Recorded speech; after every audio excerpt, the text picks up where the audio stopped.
On Twitter this morning, President Trump said 13 angry Democrats and special counsel Robert Mueller's team will be meddling in the midterm elections by pursuing the Russia probe. Here to talk about that is Travis County GOP Chairman Matt Mackowiak and Glenn Smith from Progress, Texas. Matt, are you worried that Mueller's investigation will hurt Republicans in November? Well, I think and it's not really my worry. It's Justice Department guidelines state that these investigations are not supposed to affect elections. They're not supposed to enter the political arena.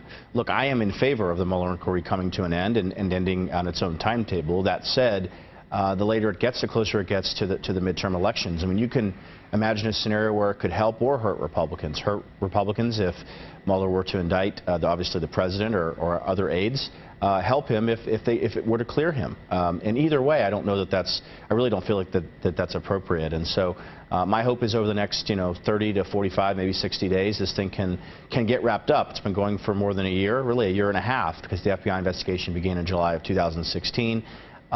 They've had a lot of cooperation from basically everyone involved for the most part. And so they've had a tremendous amount of information, and I think now they just need to interview the vice president and the president, maybe a couple other individuals. Hopefully we're getting towards the end. Glenn Smith, do you think it's going to wrap up relatively soon, or will it drag on and possibly have an influence on the midterm? I don't know about the influence on the midterms. I think the investigation needs to run its own course. I don't think it needs to follow any politician's particular political timeline that favors him or hurts somebody else. I think it's a criminal investigation, and it's got to run itself out, play itself out. We'll see where it goes.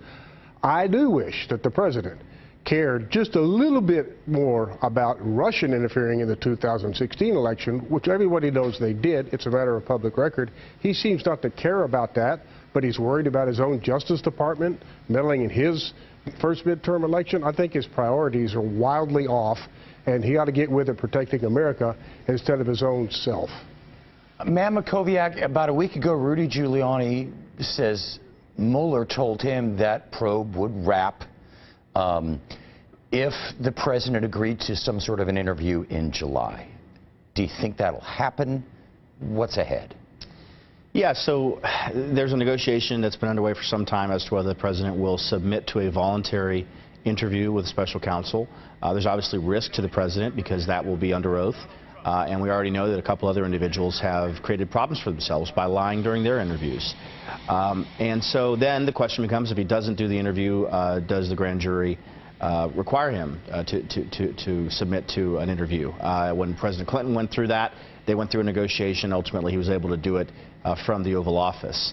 And so we are in a little bit of uncharted territory here. We'll have to see kind of where it all ends up. But the Trump team is facing a significant question. Number one, does he submit to voluntary questioning? And number two, does he plead the fifth? And I think there are huge ramifications no matter what his decision is on both of those counts. Glenn, how do you think that's going to play out? Well, I think we need to keep something in mind. This is an investigation of possible criminal actions by people around the President of the United States. It's a criminal investigation. The issues aren't the political ones about what happens when, does it influence an election. The matter happens to be about whether Trump or people around Trump broke the law and colluded with a foreign government. We already know that government intervened in the election in 2016. At the very least, that investigation needs to run its course. And then we'll see if all these weird financial transactions between, Russians giving Trump's lawyer $1 million, that go into a fund that paid off somebody Trump had an affair with, all that has to run its course. It's not a matter of politics so much. It's just the rule of law in our country, and will it stand? And I hope it will. Okay, well, the election clock continues to tick. Matt, Glenn, thank you both very much for coming by. Thank you.